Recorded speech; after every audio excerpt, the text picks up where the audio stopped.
பெரிய சோமயாஜி. யாகத்துல ஒரு தவறுதல் வந்துடுத்தோ பிரம்மராட்சசா போயிட்டா. ஏனால் பிரமாணம் தான். நிகதஸ்யது யஜ்ஞஸ்ய சத்ய கர்த்தா வினஷ்யதி அப்படின்னு ராமாயணம் சொல்ற. ஒரு தவறுதல் ஏற்பட்டுட்டதானால் சத்யகா கர்த்தா வினஷ்யதி, அந்த கர்த்தா கீழே விழுந்துடுவான். ட்ரீட்மெண்ட் அஹிம்சை தானே. நமக்கு ஒரு வியாதி, பெரிய ஆபரேஷன், ஹார்ட் ஆபரேஷன், மூளை ஆபரேஷன்லாம் இருக்கு. நல்லா விஷயம் தெரிஞ்சு ஜாகிரதையா ட்ரீட்மெண்ட் கொடுத்தா நமக்கு அது அஹிம்சை தான். அவன் ஏதோ பேருக்கு டாக்டரா ஆபரேஷன் கேஸ நான் கவனிப்பேன்னு செஞ்சு விட்டு ஆள் அவுட் ஆயிட்டானா அவர் நான் என்ன பண்ணுவேன்னு போக முடியாது. அவருக்கு பாபம் உண்டு.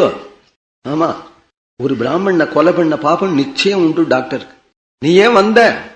உனக்கு இந்த ட்ரீட்மெண்ட் சரியா தெரியாது இல்லையா? நீ ஏன் வந்த? ஆபரேஷன் கேஸ் சரியா தெரியாது இல்லையா? உண்டு அந்த பாபம். தெரிஞ்சோ தெரியாமலோ செய்யறது. அதுபோலதான் யஜ்யம். யஜ்யத்துல முறப்படி நீ செஞ்சியானா அந்த யஜ்யம் ஹிம்சா ரூபமா இருந்த போதிலும் அஹிம்சையாயிடும். உனக்கு க்ஷேமத்தை கொடுத்துரும். அதுல போயிட்ட அந்த பிராணிக்கும் எது பசுவோ அந்த பசுவுக்கும் சொர்க்கத்தை கொடுத்துரும்.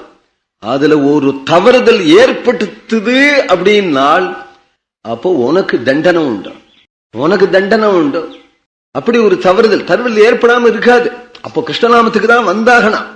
ஏன் மந்திரஹீனம் கிரியாஹீனம் பக்திஹீனம் ஜனார்தனா யஜ்ஜப் தந்து யத்துதந்து மயாதேவா பரிபூர்ணம் வதஸ்துதே பிராகச்சித்தானி அசேஷாணி தபக்கர்மாத்மகாணி வியானி தேஷாம் அசேஷானாம் கிருஷ்ணானுஸ்மரணம் பரம்.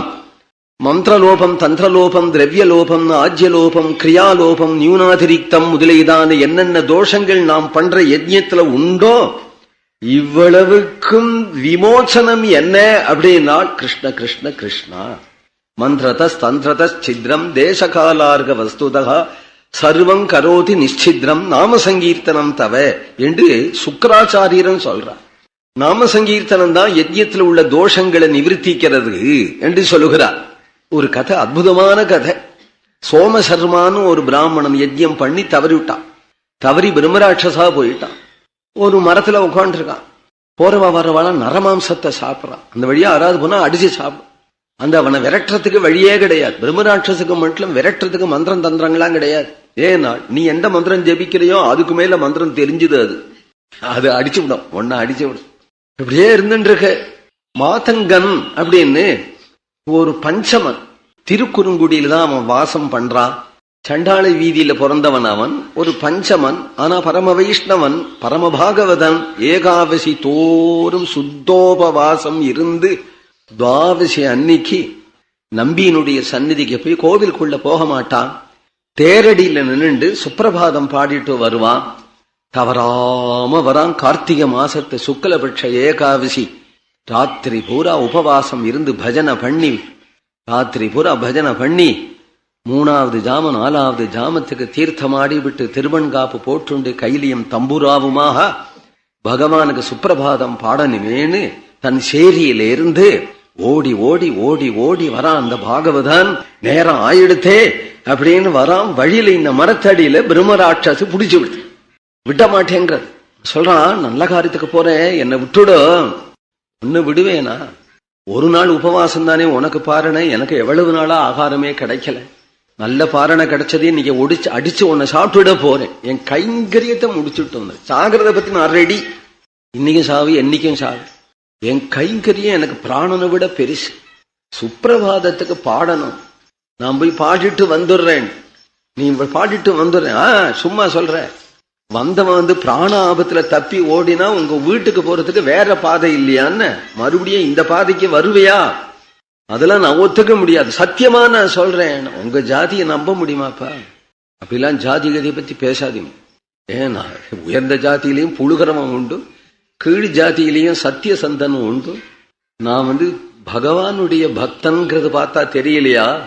சத்தியத்தை மீற மாட்டேன். பகவானுக்கு சம்மதமான நடப்பேன் மேல சபதம் பண்ணி ஆணை எட்டு என்ன விட்டுடு அப்படின்றது. இவ்வளவு விஷயம் தெரிஞ்சவனா இருக்கே நீ. அதனால சத்தியத்தை மீற மாட்ட, வந்துடு, பாட்டு பாடிட்டு வந்துடு அப்படின்றது எடுத்தா ஓட்ட. கோவில் மணி அடிக்கிறதுக்குள்ள போய் ஆகணும். தேரடியில் நின்றுட்டானு நின்று பாடுறார். இன்னைக்கு பாடுறதுதான் பாடுறது அவருக்கு. அப்படி மனம் உருகி பாக்கியம் கிடைச்சதே இன்னைக்கு பாடிவிட்டோமேன்னு கைசிக்கம்னு ஒரு ராகம். அந்த ராகம் பூபாலம் போல பிலகரி போல காலவேளை பாடத்தக்கது. பகவானுடைய சுப்பிரபாதத்துக்கு அந்த ராகத்தை பாடினார். திரும்பி அங்கேருந்து ஓடி வந்துட்டார். இப்படி ஓடி வரும்போது எழுத்தாப்புல ஸ்புட கமலலோச்சனஹா அப்படின்னு மலர்ந்த கண்ணு உடையவராக யாரோ ஒரு பிராமணர் வழிபோக்கர் வந்தார்.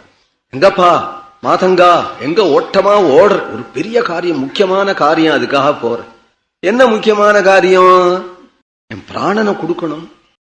என்னடாப்பா, நான் போகலைன்னா பிராணம் போயிடும், அதுக்காக போறேன்னு சில பேர் சொல்லுவா. நீ பிராணனை கொடுக்கறேன், அதனால போறேன். யாருக்கு கொடுக்கணும், ஏன் கொடுக்கணும்?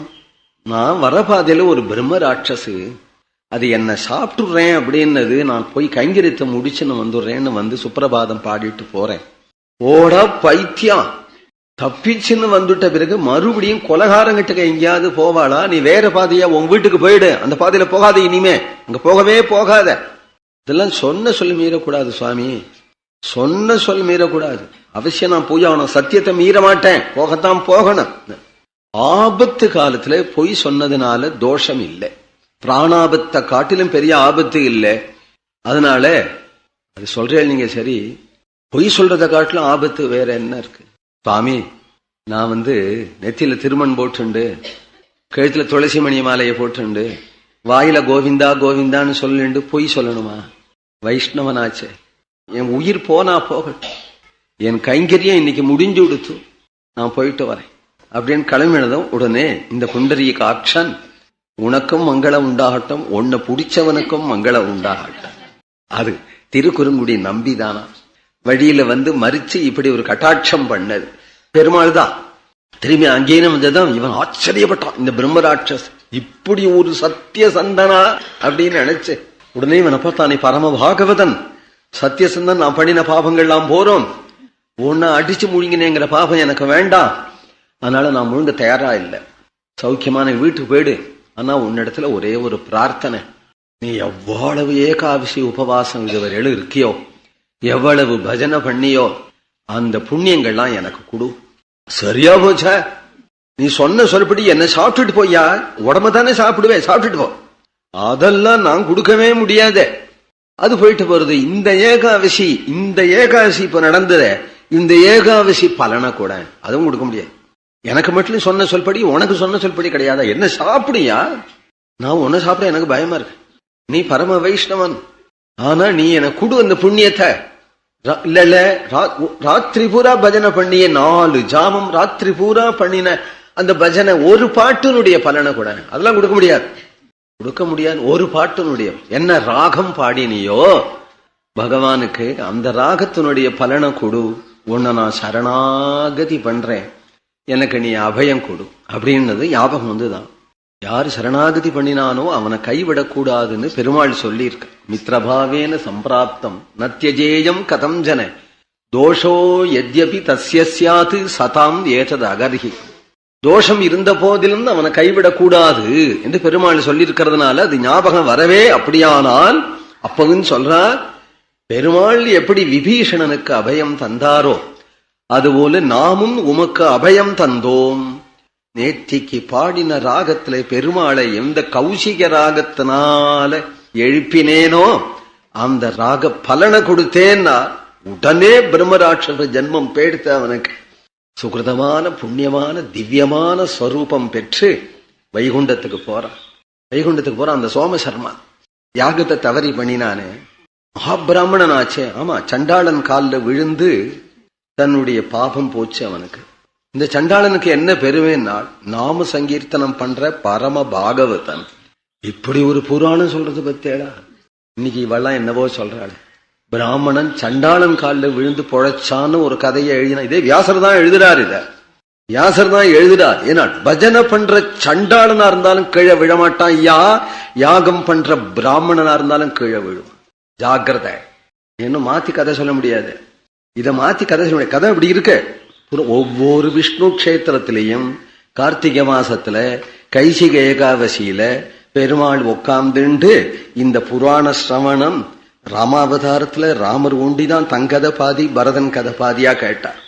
இது மாதங்கன் கதையை கேட்டுக்கிறதுக்காகவே ஒரு உற்சவம் ஒவ்வொரு கோவில்லையும் இன்னைக்கு நடத்துறாரு இல்லையா, கைசிக ஏகாவசி கைசிக ஏகாவசி கைசிக ஏகாவசின்னு பிரசித்தமா இந்த மாதங்கனுடைய நல்ல கதியை கொடுத்து விட்டு அதை கேட்கறதுலயே பெருமாளுக்கு அவ்வளவு ஆனந்தம் இருக்குமானால், ஒரு காலம் இகத்திலேயோ பரத்திலேயோ நாம சங்கீர்த்தனம் பண்ற பக்தனுக்கு சத்தியமாக அவன் விழுந்துட்டான் அப்படிங்கிறது நேரிடவே நேரிடாது, கிடையவே கிடையாது.